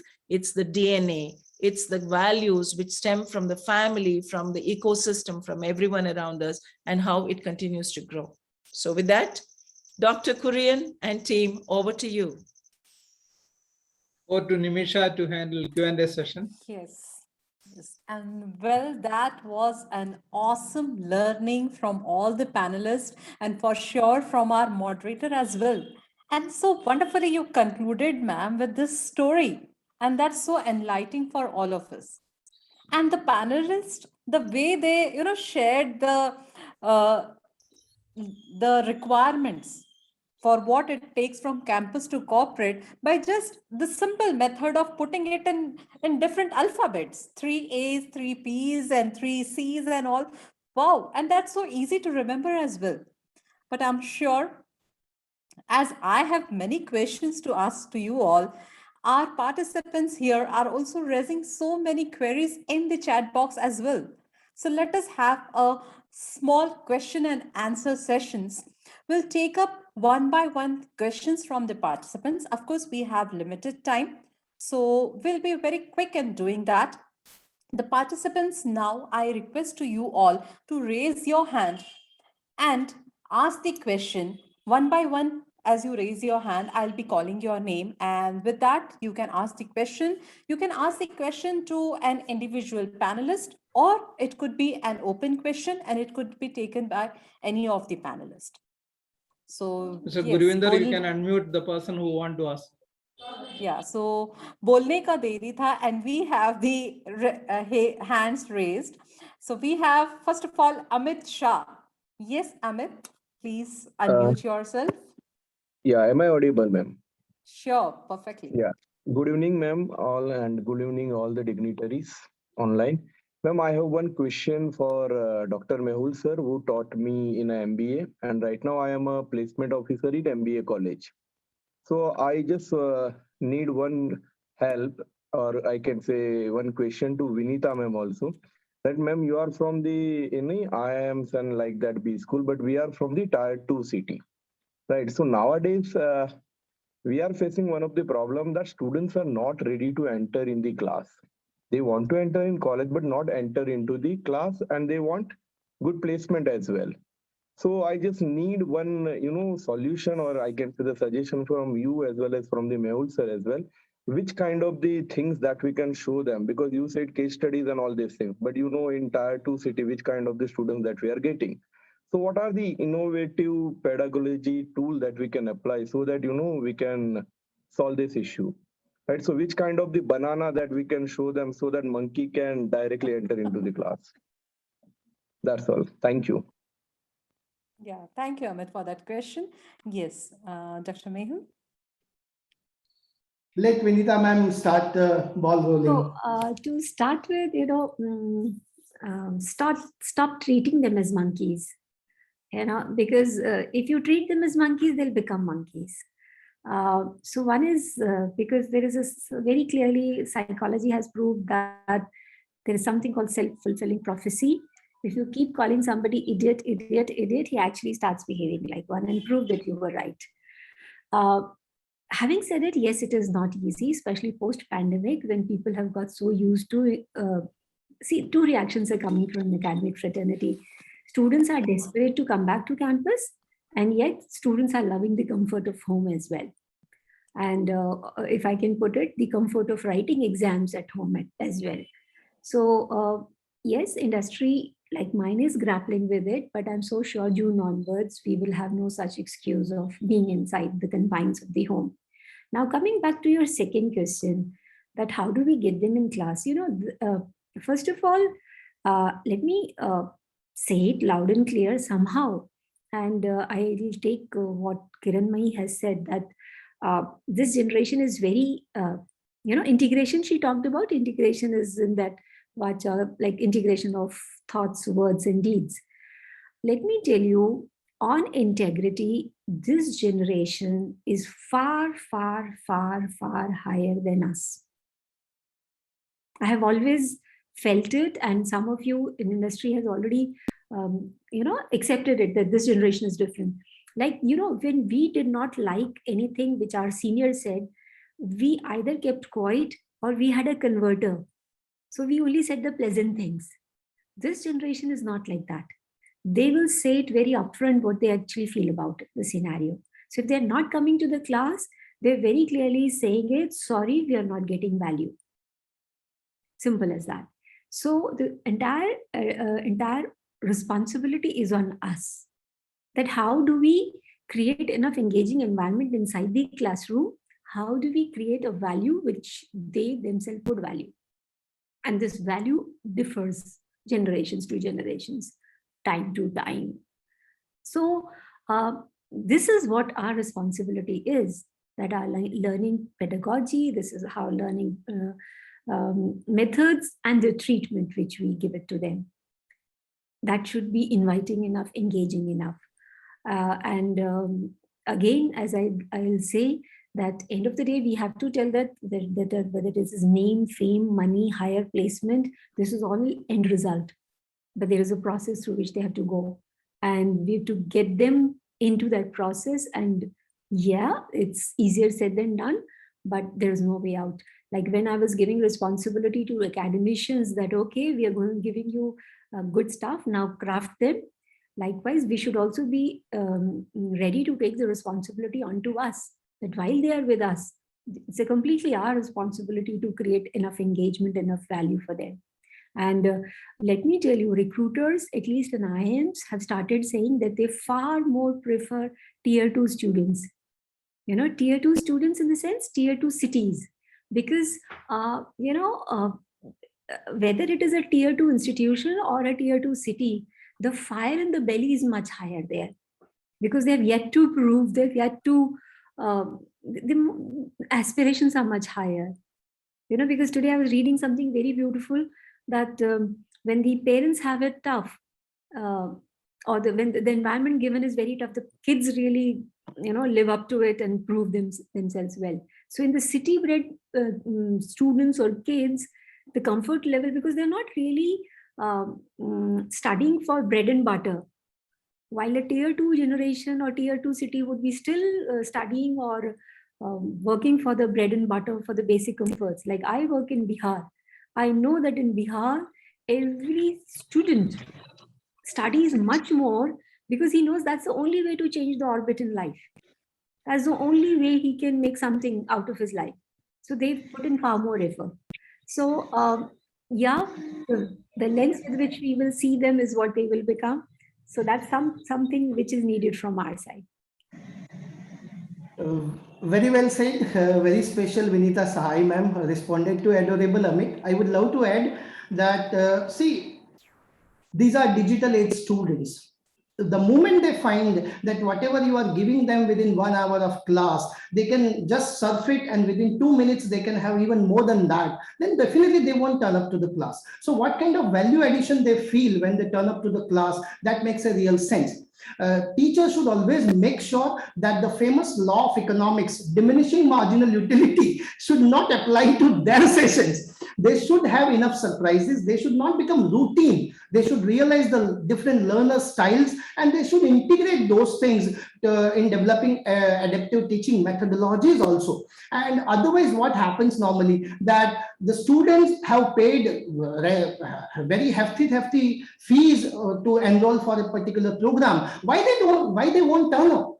The moment they feel that it is better to spend their time on net and get something ready-made, they won't turn up to the class. So it's basically the teachers can create that conducive, positive climate which pulls them. It is not the push strategy, it has to be pull strategy to bring them into the classes. That's it. Thank you so much.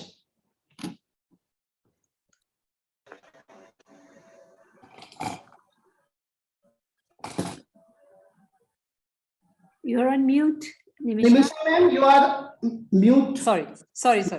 Yeah. So now we have Dr. V. Sai Kumar to have his question. Thank you very much for the opportunity. Good evening to all, and I'm extremely glad to see our student, Mr. Thilak from BG Vaishnav College, being in the panel. It's a proud moment for me. And I took over after that, the skill lab that he was talking about, the public speaking forum. And I know the kind of experiences the students have got. And I would like to tell that what is it we have done to understand the students' expectations. Now here, we are giving a big list of things that we need is from the students. Being faithful, honest, agility, adaptability, alignment, we have a very big list. But what is that we can understand that what they want from the industry, especially during the first year of their employment, which is a very crucial period. Many students, they resign, disliking the manager, disliking the supervisor, disliking the company. Now, I think we need to do a very good research on this particular dimension as what companies have done in order to receive these young people, to accommodate them, accept them, acknowledge them, mentor them, and then train them along with that after the probation period. So the probation period alone is not sufficient for the students to get adjusted. We also need little more incubation period for them to get accepted and accommodated much more. That is one. Second thing I would like to tell you is that it is very important for us to think unitedly to establish a national university for skill development to align with the national skill vision. And I'm sure ISTD can do a lot. I'm a life member of the ISTD, worked quite participated in many forums. So I wish that we take up this initiative in the very national level, and parallelly we also establish regional, state level, centers from the research point of view. Let that university do only research instead of we, searching for answers every time during the time of recruitment or problems that are haunting that. That is what I'd like to tell. And it is better that industry sponsored or pattern skill laboratories in many institutions, whichever the way that they want, kind of skills they want, and then they can support the colleges to develop the students by extending the resources. Thank you very much. Nimiisha, you want me to take a shot at that question from Sure. Dr. Sahay, because Sure. I have a special soft corner towards my institution. Dr. Sahay, thank you very much. I can go on top of the hill and say I'm a student of DG Vaishnav anywhere in this world, because whatever I am Thank you. today is because of what I've learned from that institution. And if I at least listened to 10 things which my HOD had said at that point of time, I would have probably grown a little higher also, you know. Oh, But thanks for mentioning, and happy to see you. See, that's what I said in the beginning, that there is also a responsibility in the organization to ensure that this transition is very smooth. See, you talked about training period, you talked about probation.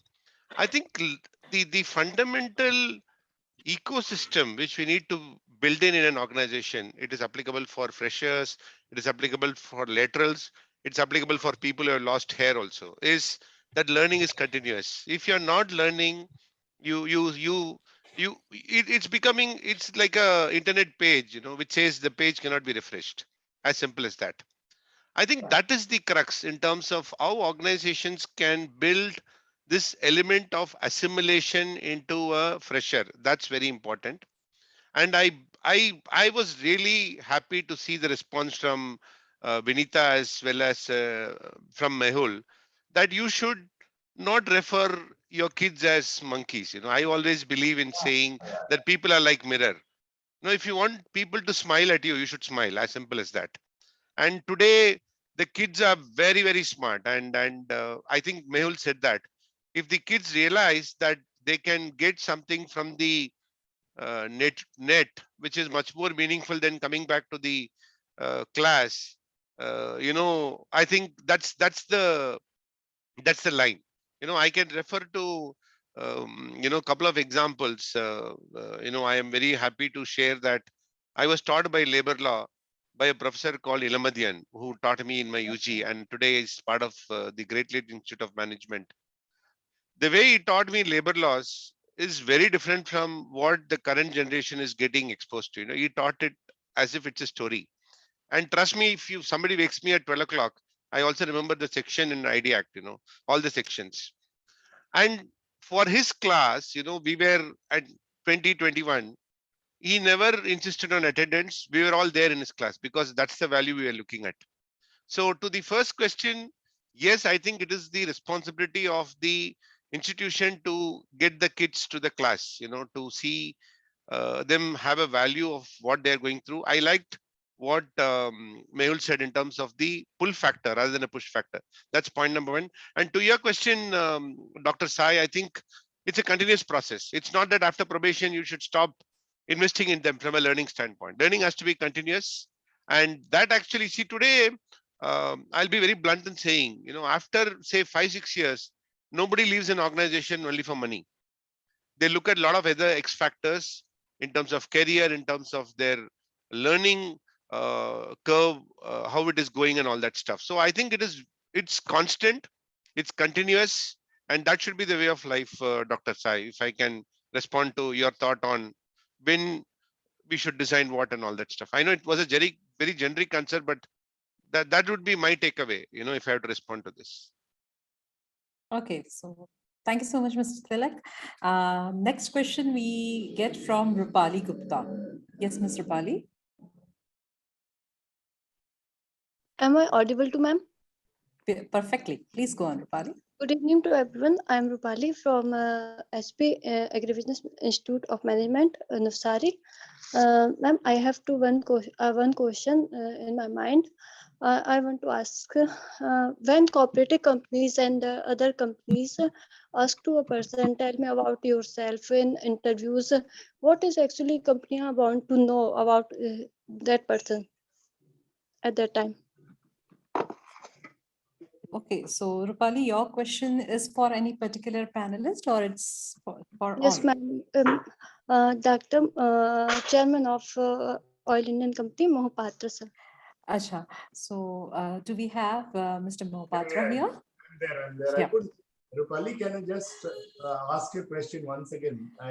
Can you repeat the question, Rupali, please? Yes, ma'am. Ma'am, I ask when cooperative companies ask to a person as a interviewer to tell me about yourself, then at that time, company actually want to know what actually they want to know about that person. Okay, okay, Rupali. This is a very catchy question everywhere, Rupali. In any interview, I think this is a question. Tell me about yourself. Yes, sir. Yeah, yeah. Thank you. I think Yes, sir. when the companies, there are two ways of looking at it. I mean, all the youngsters who are there, I can tell them this works as an icebreaker. This is also an opportunity for any student who is appearing for this to make an impact. If you have a few things of yours to be brought in that particular answer, we are not asking at that point, I'm the interviewer who is asking you, is not asking you to tell your degrees at which you are already given in the biodata. She or he is asking you to tell about yourself.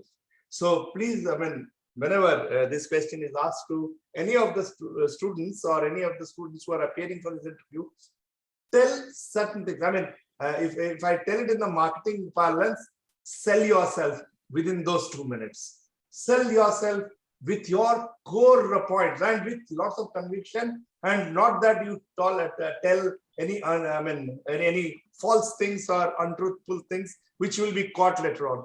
Tell about yourself, prepare about yourself. What is your strength, which you can give it to the organization which is seeking to take you. I think that's what is being asked at that point of time. Yeah, that's a wonderful answer.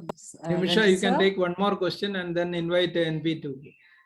Okay, we'll do that. And I'm sure many questions are there. I'm really not able to take so many because we are running out of time. I have Shweta here to ask the question. She has messaged me so many times. So let me take up Shweta. Good evening, Good evening, respected Shweta. Please go on. panelists and all the participants. Myself, Shweta. I'm from Bihar. I want to ask a question from all the panelists. Due to COVID situation and tough market competition, do you think that it will affect the career opportunities for fresh talent like me? And what kind of skill sets we should develop to get hired in such tough times?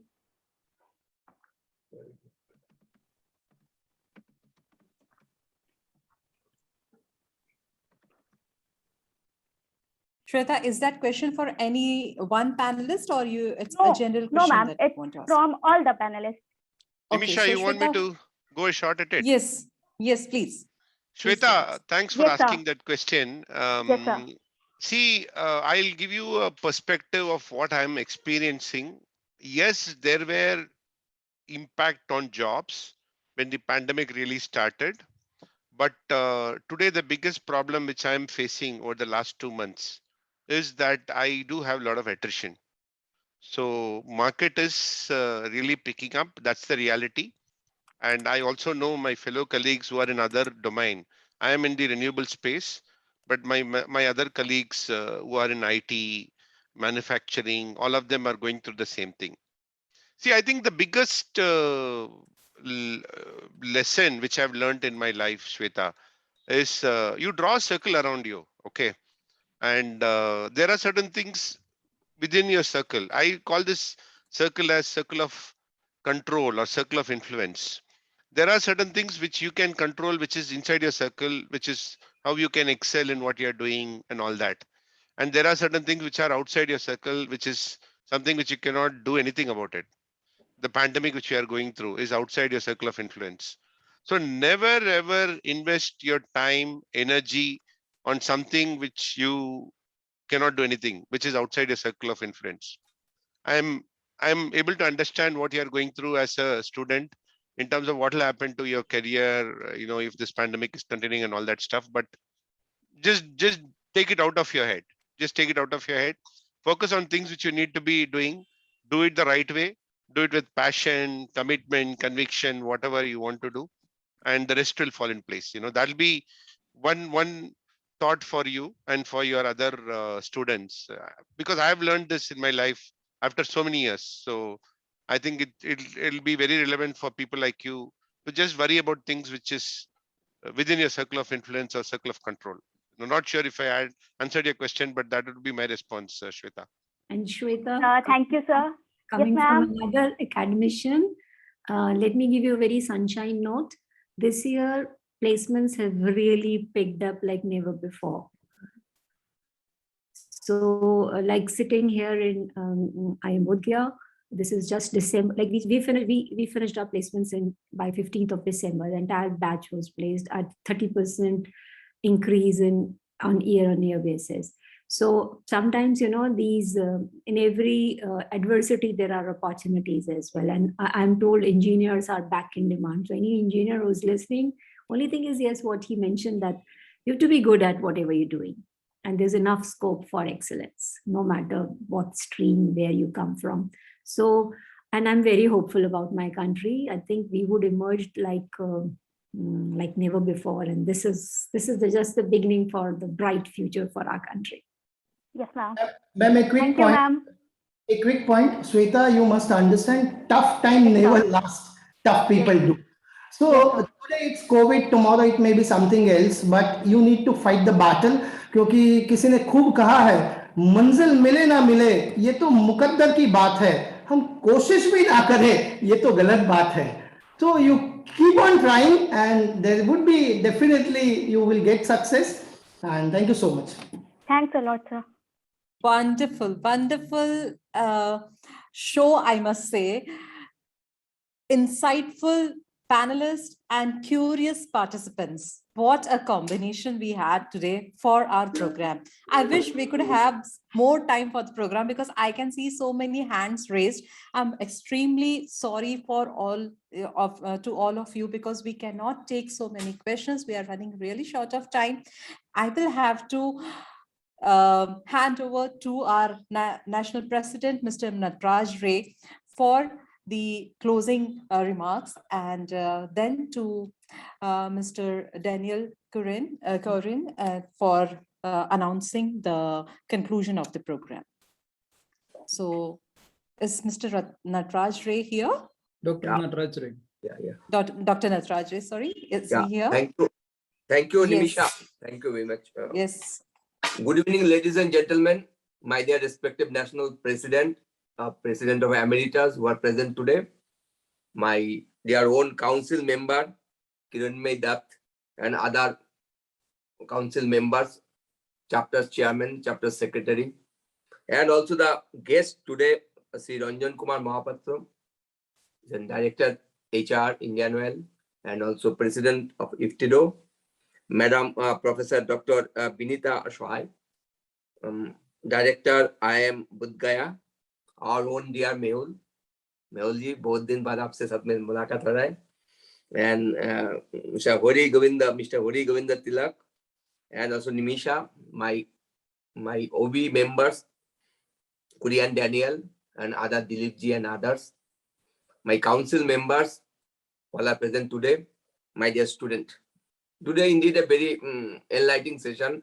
I enjoyed, though I could not enjoy full session because today my office board meeting, so I come late.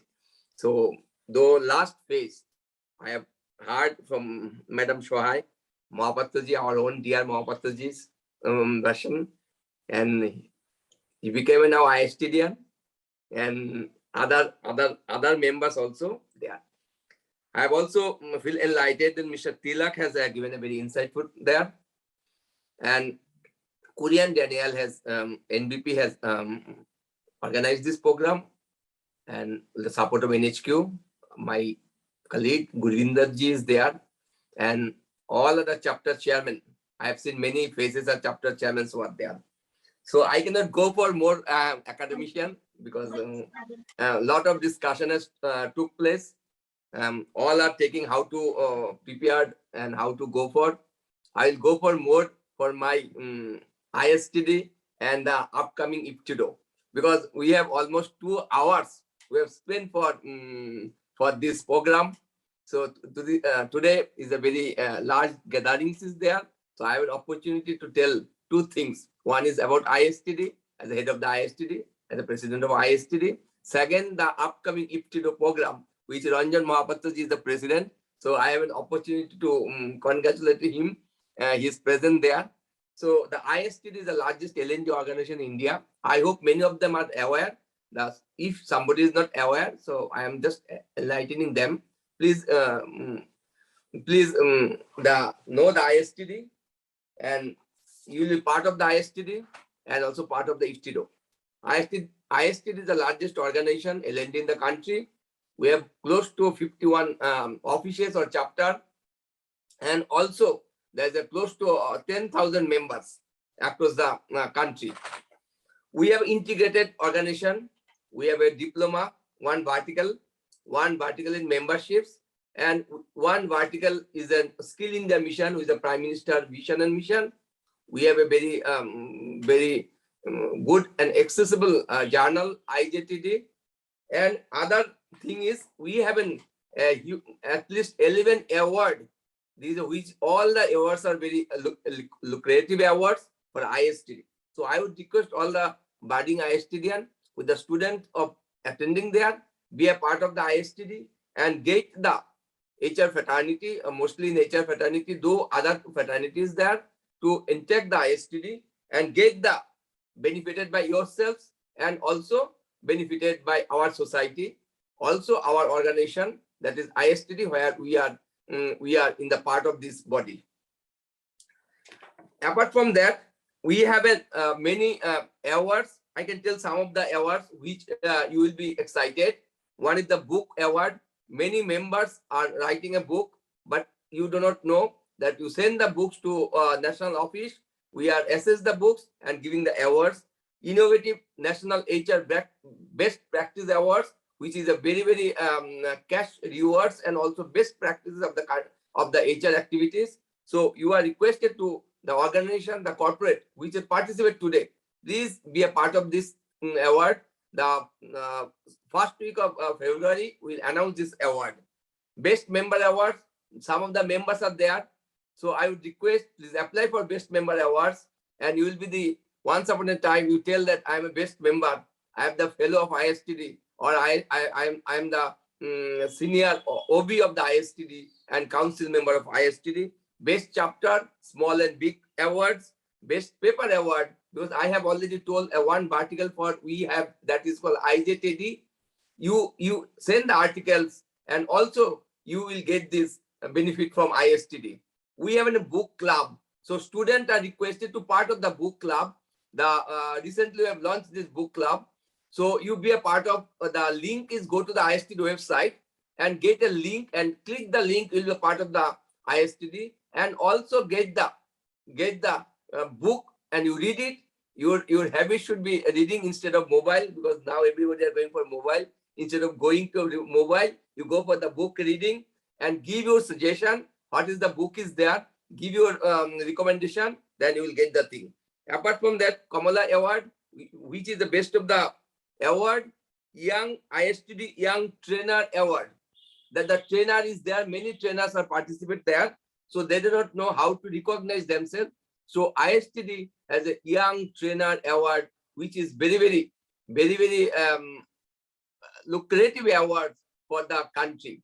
Apart from that, we have recently launched award that you might know that our founder father, the Sharu Ranglekar Award, this is a cash prize of 1 lakh rupees. So recently we have completed the Sharu Ranglekar Award. So you are requested to be part of this award. Apart from that, we have other activities is there. That is called the ISTD Skill India Missions Award. Our national activities, the government of India has made this award and do this award in this country, so that we are almost 3 lakhs of students. We have teach them, we have made them general activity of this award. So I would request all of them to be a part of the ISTD and take the ISTD more activities oriented and also benefited. So I am coming to the I am closing the ISTD. Now I am coming to the IFTIDO. IFTIDO is one of the best conference we have done last 4 times. This time under the leadership of our own dear Mahapatra ji, Ranjan Kumar Mahapatra ji, we will do it in the May 19, 2021. We have already announced that the ISTD will be held in Vigan Bhavan and Lee Meridian. Two ministers, one minister is Education Minister, Dharmendra Pradhan ji, and also Sri Hardeep Singh Puri ji in the patron, Rashtrapati ji. We have briefed them to inaugurate this program. We have with us the ISTD chair, our steering committee members, and also some collaboration with us. We are happy to announce that the ISTD, some of the key speakers, Dev Ulrich, Johnny C. Taylor, and Alka Mittalji. Recently, she has been elevated as a CMDA. Mr. Singhania, Raghupatiji Singhania, Dr. Santub B. Mishra Sahab, and Arundhati Bhattacharya, Madam Arundhati Bhattacharya. We have also with us the key speaker, Dr. S.S.B. Ramakumar. Last time you see that the program, the Curtain Raiser program, a very, very successful program, where Professor Jack J. Philip also there. So the entire brochure you will get the ISTD conference website, that is www.iftdo2022.com. We have already announced the exhibition hall. We will get the space for exhibition, souvenir advertisement, also souvenir advertisement. Page-wise, we are making the details. We have also membership. Membership means conference registration, Indian delegates and others. And now discount is going on up to February 15th. So the members who are present there, I would request you, please be a member at this stage. So you will get the discount. Sponsorship tariff and benefits also mentioned in our flyer and brochure. And also the details of the program are also in our ISTD website. We have details in conference secretariat is there. This program is an ISTD program is in globally. We have been marketing, and also we are going for most lucrative and most knowledgeable and experienced speaker for next 3 days, that is 19, 20, and 21. So I would request everybody to be a part of the ISTD and be a registration yourself at this time and get the maximum discount and part of the ISTD and take the takeaway from the ISTD. The world famous members or speakers are there. So for more details, you talk to the ISTD secretariat, and also I would request ISTD president is there. Can you tell me, sir, one line in this regard, as you are the president of ISTD, a largest member is there. So you can tell 1 or 2 lines apart from the ISTD, what is your plan, because all are our members. So they are wish to know from you, sir. Thank you. Mohapatra sir, Ranjan Kumar Mohapatra sir, please tell me 1 or 2 lines regarding ISTD. Thank you, KURIEN ji, for organizing this program. And my council member, OB members, chapter chairmen, all are welcome for ISTD program. And I hope we do support. It will be a great program and great conference so far last time. And I would request Mohapatra ji, Ranjan Kumar Mohapatra ji, ISTD president, can tell something regarding the ISTD.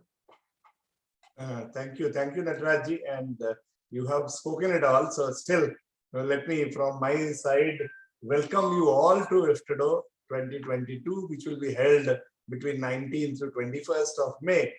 And definitely, see, with Dr. Nataraj ji, with ISTD holding this, and this is the 5th time, which will be held by India and by ISTD. It will be a great conference, not in terms of anything, but in terms of value that everybody can get it from the speakers, from the sessions that we are planning. We have decided about the 4 tracks on which we will be talking on.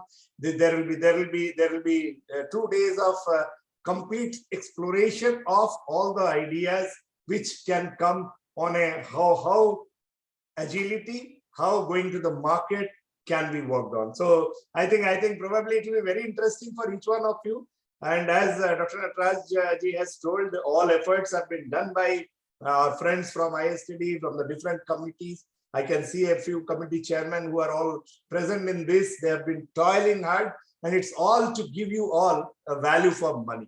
So I can only tell, please be there. We will love to have you there. So thank you very much. All the best. So thank you. Now, thank you, sir. Now is KURIEN Daniel for closing remarks. Thank you, KURIEN ji. Thank you, Dr. Nataraj. Before I present vote of thanks, with the permission of Dr. Nataraj and OB team, I would like to announce the final session of Campus to Corporate on 18th February, same time. Please mark your calendar. You should be ready with the announcements. We will come out with the panelists and moderators. Let me thank all the panelists. They accepted our invitation, even though it is very tight schedule for them, like our Ranjan Mahapatra ji was having another program, very important session, but still he could manage all the program very well. Professor Vinita, Sahay, Mr. Thilak, Dr. Thakkar, and very fabulously handled by Dr. Kiranmai. So it is a very wonderful session. I hope all of the participants has a lot of takeaway from this session.